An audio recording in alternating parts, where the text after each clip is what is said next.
Yes, magandang araw po sa ating lahat, mga kalingap at mga kaibigan. At ngayon pong araw na ito, gusto ko pong bigyan po ng reaksyon.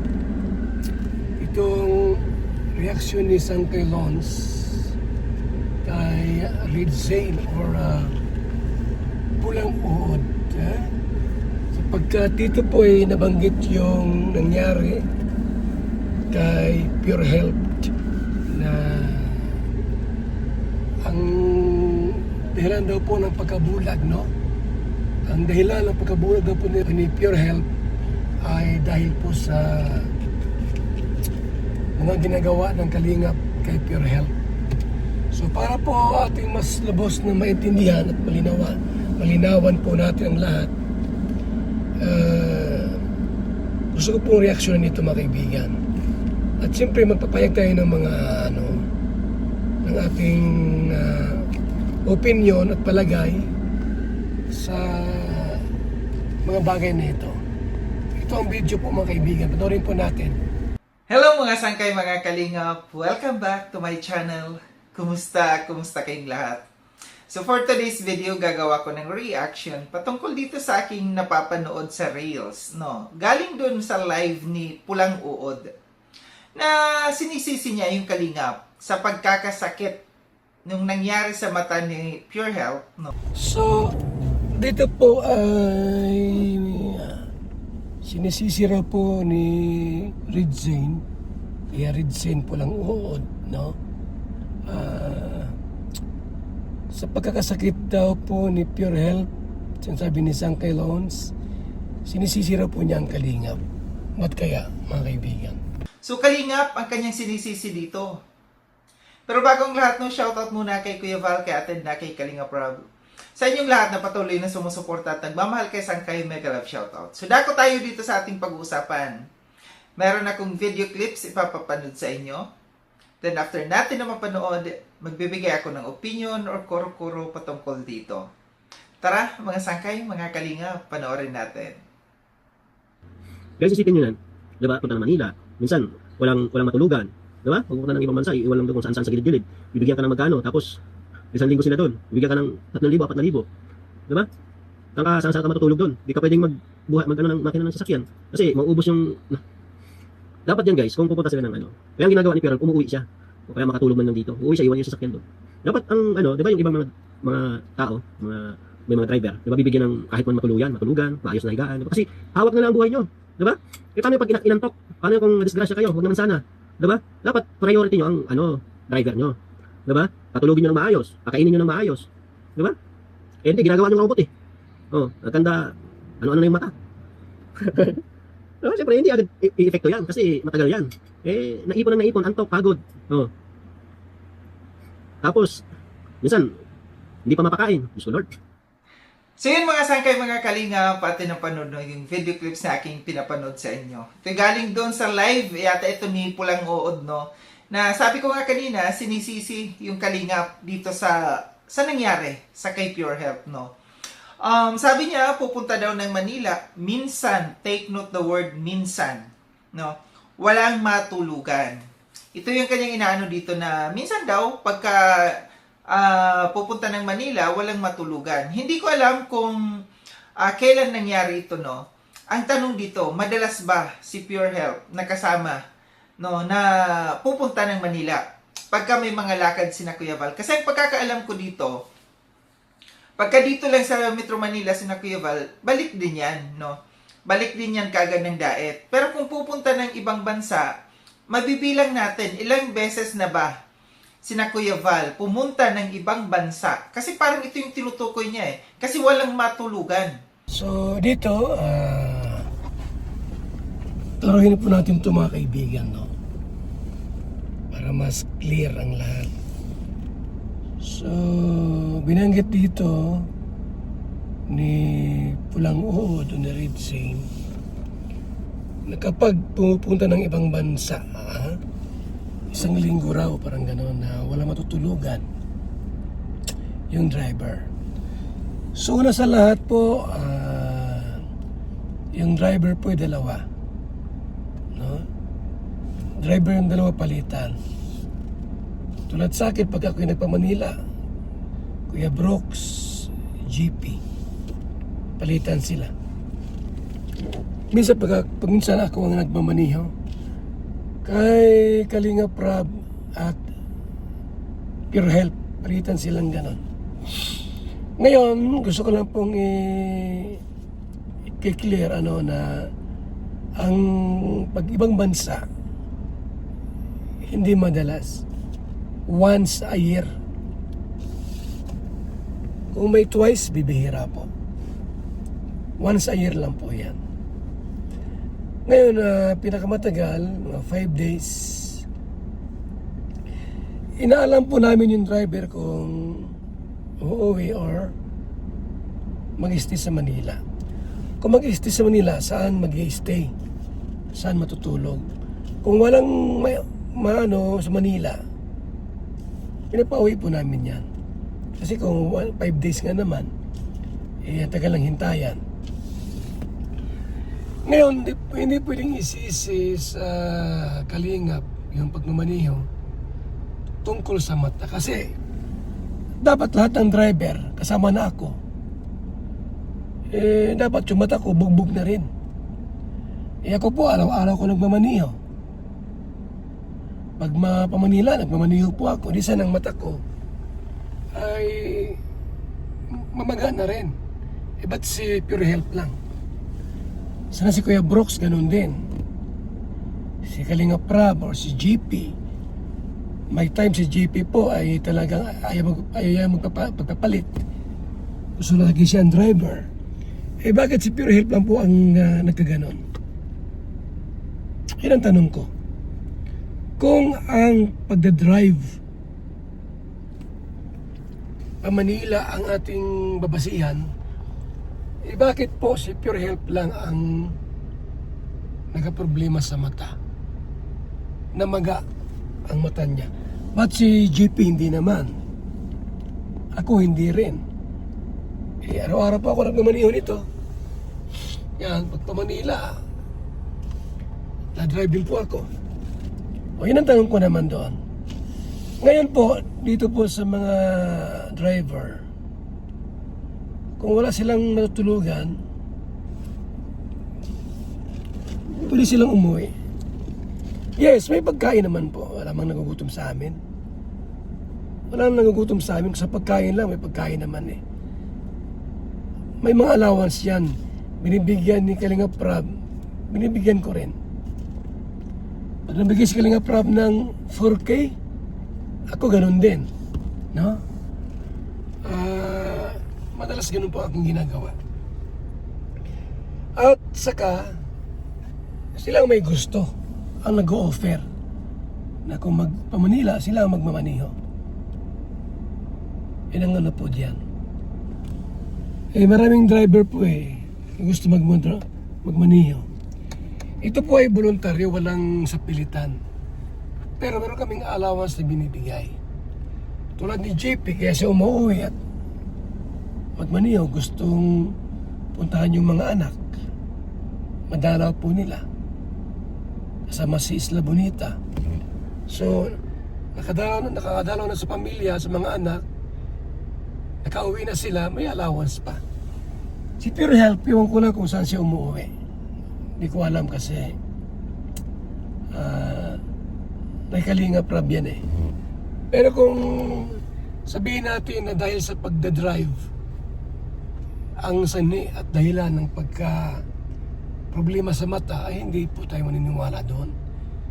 Once a year lang po na luluwas ng ibang bansa. Kung sa Manila po, balikan lang din po yan.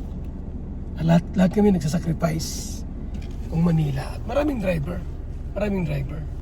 Kasi kung walang matulugan, imposible naman kung dito sa Metro Manila lang sina Kuya Val, kung dito lamang sa Pilipinas pupunta sina Kuya Val, imposible sina Kuya Val wala rin tulog. Wala rin matutulugan, wala rin bahay na tutulugan. May maisira lang talaga, no? May maisira lang sa Kalingap, ito si Pulang Uod. Kung maninira kayo, tiyakin nyo po na wala kaming may sagot. Yun ang ano doon. tiyakin ninyo na wala kaming maisasagot kung ang pakay nyo'y paninira. Di ba ga? And kung pupunta naman ng ibang bansa, ilang beses na ba sina Kuya Val pumunta ng ibang bansa at kasama ito si Pure Health? Yun yung tanong, ha? Para sisihin mo dito yung kalingap sa nangyari dito sa kay Pure Health. Kasi talagang ano lang siya, no? May masira lang. Makapanira lamang dito sa loob ng kalingap. Yung kanyang mga sinasabi. Pupunta ng ibang bansa, iiwan lang kung saan-saan. Sa gilid-gilid lang. Ito yung kanyang pinupunto dito, no? Na kung pupunta ng ibang bansa, iiwan sa wala daw matulugan, no? Iiwan lang kung saan-saan. Imposible naman, no? Sino yon? Sino yung iiwan lang kung saan? Sinong driver yon? Sinong driver yung pupunta ng ibang bansa, tapos yung driver iiwan namin kung saan? Sinong driver yon?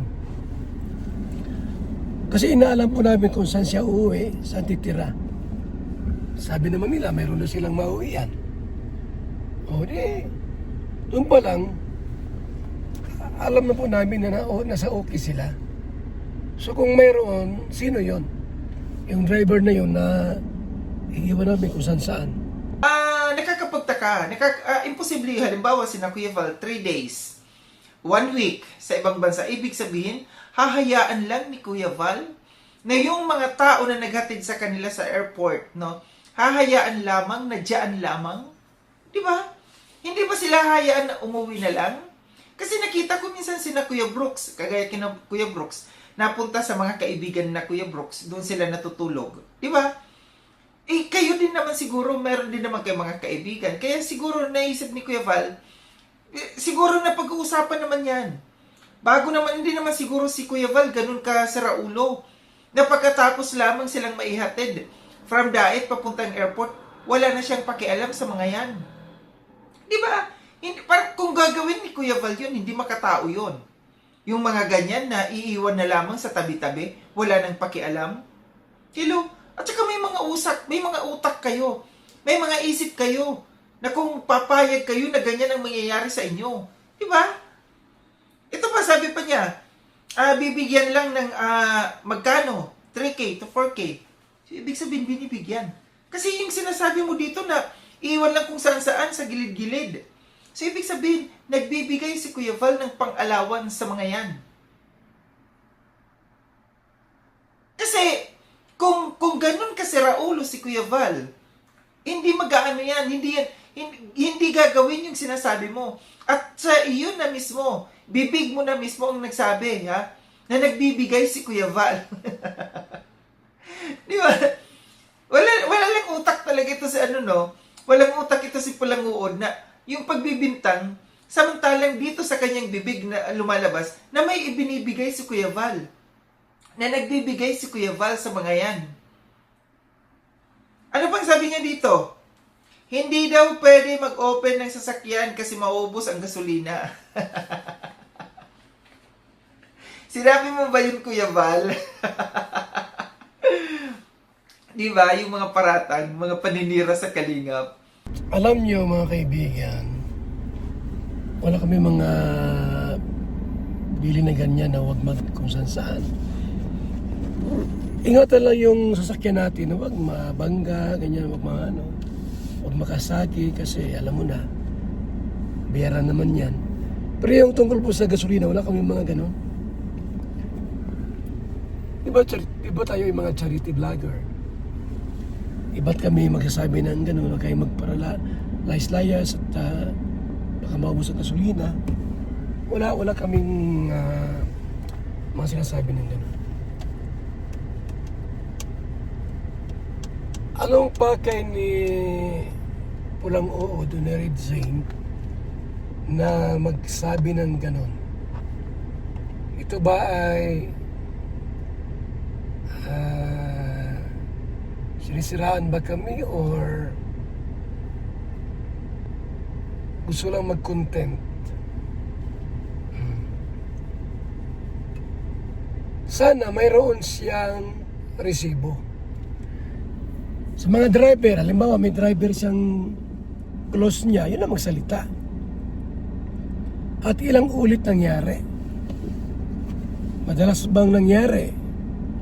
Halimbawa, hindi nabigyan ng pera. O sinong driver yon? Hindi pwede wala kang resibo basta ka lang magsalita. Wala kang patunay, walang taong nagsabi. Basta sinasabi mo lang ay ang tawag dyan paninira. Wala kang resibo eh. Maglabas ng resibo. Sinong driver ang pinabayaan po namin? O kung sabi mo, puntahan mo si Pure Health, sabihin mo, magsalita siya. Kung naka-apekto sa mata niya yung pag-drive niya sa Kalinga papuntang Manila, o hindi ko sabihin nyo. Ganon. Pero pag kayo magsalita ka lang na wala namang katotohanan, walang resibo, walang testigo, walang witness, malabo. Ano gagawin? Hindi daw pwedeng buksan ng sasakyan kasi mauubos ang gasolina. So, pwede naman. Pwede yung ganyan. Hindi pwedeng buksan kasi malaki, no? Alangan naman, 24 hours mong bubuksan yung sasakyan, no? Mauubos talaga ang gasolina. Magkano ang gagastusin ng gasolina dyan kung ipa-open mo yan 24 hours? Ang pupula. Napaghalata lang talaga doon na itong taong ito. Alam mo, sa totoo lang, itsura pa lang halatang wala ng utak eh. Sabi pa niya dito, ano magsabi niya dito? Priority ang driver. Patulugin ng maayos, pakainin ng maayos. Bakit nung mga panahon ba hindi ka nakakakain ng maayos? Bakit walang may nagreklamo? Ito yung tanong. Bakit sa dami ng mga sumasama kay Kuya Val, sa mga naghahatid kay Kuya Val, sa mga sumasama-sama kay Kuya Val, walang may nagreklamo? Alam niyo kung bakit? Kasi pagka sumama sila kung saan ang lakad ni Kuya Val, may views. At saka ito pa, parang hindi naman yata kayo pinipilit, no, na sumama kayo. Kasi, kaya kayo gustong sumama pagka may mga lakad sila Kuya Val kasi may views din kayo. Ganun lang yon, di ba? Nag-aagawan pa nga minsan yan yung mga sasama. Kung sinong sasama, sinong maghatid. Kasi magla-live, magva-vlog, merong views. So, hindi yan pilitan. Tingin ko hindi yan sa pilitan na, oy, ikaw, obligado ka, ikaw magdadrive, ikaw ang sumama kayo ganun. Kasi maghahatid kayo sa akin. Mayroon din benepisyo. Yung mga naghahatid, kina Kuya Val, kung saan man pupunta sila Kuya Val, meron din silang benepisyo na nakukuha dyan. Kung ikaw ang driver ka lang po ng isang sasakyan, magkano po ang araw niyan? Magkano ang araw? Kung driver ka lang po, nagmaniho ka ng isang sasakyan, papuntang Manila, magkano po ang araw? Ang bayad? May 1K ba? May 1K ba? So kami po yung nagbibigay kami ng pera. 5K, 4K. Si Kalinga Prab, ganun din nagbibigay din po. Maliban doon, binablog din po kami. Or nagla-live din po. Doble ang kita eh. At saka nakakauwi sila sa pamilya po nila. Kung baga sa ano po, hindi sila talo rito. Hindi sila lugi dito. Saka, wala mong sa pilitan kung halimbawa, nalaman nila na mapay Maynila. Tapos, sila po ang nagustuhan na magmaneho. Walang sa pilitan dito. Ayaw nila. Minsan nga po pag nalaman nilang mapa Manila, sila mismo ang nag-o-offer na sila ang magdadrive Oo. Walang sa pilitan. Kung ayaw mo, wala pong problema dito. Mga driver naman kami lahat. Ano bang sabi? Ginagawang robot. Nagkanda ano-ano na ang mata. O, di ba? sinisisi niya dito yung nangyari sa mata ni Pure Health, no? Buti na lang hindi mo sinisi yung kalingap, no? Na nagkaganyan yung paa mo, na nag-iika-ika ka, na hindi ka makalakad ng maayos. Bakit hindi mo sinisi yung kalingap? Bakit itong nangyari ngayon sa kay Pure Health, bakit sinisisi mo ang kalingap? 'Di ba? Bakit hindi mo sisihin yung paa mo na hindi ka nakakalakad ng maayos? Isa pa, bakit hindi mo sinisisi ang kalingap na nagkaganyan ang mukha mo? Na naging manas ang mukha mo dahil sa kakalamon dito sa kalingap, nakakuha ka ng mga sponsors dito sa loob ng kalingap, kaya nakakalamon ka ng maayos. Sisihin mo lahat, ha? Sisihin mo lahat. Sisihin mo yung hindi ka nakakalakad ng maayos. Sisihin mo kung bakit ka nakakakain ng maayos. Sisihin mo kung bakit ka nagkaroon ng sponsors. Sisihin mo kung bakit ka namanas. Huwag yung isang tao lang, yung nangyari dito sa kay Pure Health. Lahatin mo na. Idamay mo na ang sarili mo. Dahil naging part ka ng kalingap. Nung time na nag-iika-ika ka, nandito ka sa kalingap. Nung time na namanas ang mukha mo, nandito ka sa loob ng kalingap. Idamay mo ang sarili mo sa pagsisi sa kalingap. Di ba? So yan lang po ating pong reaksyon mga kaibigan. At maraming salamat po. Ang ating ginagawa dito ay pasagot lamang sa mga tanong at mga pangyayari. Para alam nyo po ang mga ibang kadahilanan. So hindi po kalingap ang may dahilan kung bakit po si Pure Health ay nagkaganon. Hindi po kami ang may dahilan niyan. Kasi kung ang pagdadrive po ang naging dahilan papuntang Manila, di sana po hindi lang si Pure Health, pati kami, si Kalingap Rab, GP Alibio, Kuya Brox, Red Novino, at ibang mga driver pa, maging si Kalingap Marky. So salamat po, mabuhay, and God bless po sa ating lahat. BSM Kalingap Kape! Ang kapeng nagpapagaling at nagpapatigas ng tuhod. BSM Kalingap Kape. Kaping may puso. BSM Kalingap Kape! Ang kapeng may puso! BSM Kalingap Kape! Nagpapagaling at nagpapatigas ng tuhod. BSM Kalingap Kape. Kaping may puso. BSM Kalingap Kape! Ang kapeng may puso! BSM Kalingap Kape! Ang kapeng nagpapagaling at nagpapatigas Ng tuhod. BSM Kalingap Kape. Ang kaping may puso.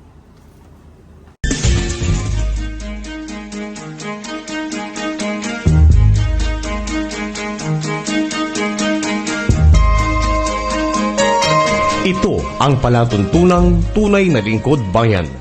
Ang programang tututok sa kapakanan ng mga mamamayang kapos sa kapalaran. Si Kuya Val Santos Matubang, ang inyong katuwang. Si Kuya Val, kasangga sa kahirapan, kaagapay sa kalusugan, kakampi ng mga inaapi. Magbibigay pag-asa sa mga taong nawawala na ng pag-asa sa buhay, sa mga batang biktima ng kahirapan, sa mga matatandang napapabayaan. Si Kuya Val, ang inyong sandigan. Val Santos Matubang, sa palatuntunang lingap sa mahihirap.